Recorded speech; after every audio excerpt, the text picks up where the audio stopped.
Hi bro. Big boss 9 ఫైనల్కి వస్తుంది కదా, సో విన్నర్ అయ్యే ఛాన్స్లు ఎవరికి ఉన్నాయి? నేనైతే డిమాండ్ పోవాలనుకుంటున్నా. ఎందుకు బ్రో? నా ఫేవరెట్ కంటెంటెంట్. అంటే ఏం నచ్చుతుంది డిమాండ్ గేమ్లో మీకు? డిమాండ్ ఈ టాండే నాకు నచ్చుతుంది. ఇంకొచ్చేసి తన బాగా ఆడతాడని నా అంతే.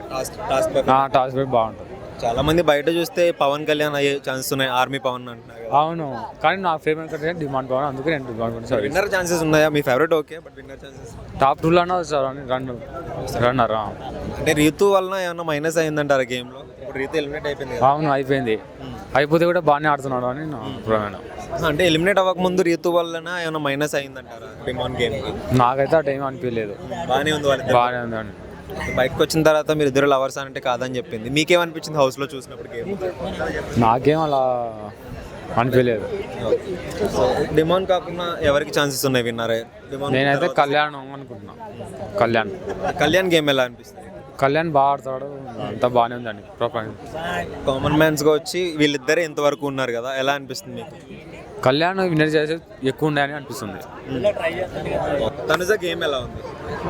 యావరేజ్ ఉందని అనిపిస్తుంది. యావరేజ్ అనిపిస్తుంది. అంటే ప్రతిదానికి అరుస్తూ ఉంటుంది కదా, ఏమనిపిస్తుంది మీకు? అడుస్తుంటుంది, ఏడుస్తుంటుంది ఎప్పుడు అని. చిన్న విషయాలకి ఏడుస్తుంది. రియల్ అనిపిస్తుందా, ఫేక్ అనిపిస్తుందా? నాకైతే ఫేక్ అనిపిస్తుంది. ఫేక్ అనిపిస్తుంది. ఇమాన్యుయల్ గారి గేమ్ ఎలా ఉంది? ఇమ్మాని బాగా ఆడతాడు. అంటే స్టార్టింగ్లో వచ్చినప్పుడు ఖచ్చితంగా ఇమాన్యుయలే విన్నాలు అని స్టార్టింగ్లో అటెండ్ అనిపిస్తుంది, నాకు తర్వాత డివెన్ పోయింది. ఇప్పుడు ఎందుకు తగ్గాడు అంటారు మీకు?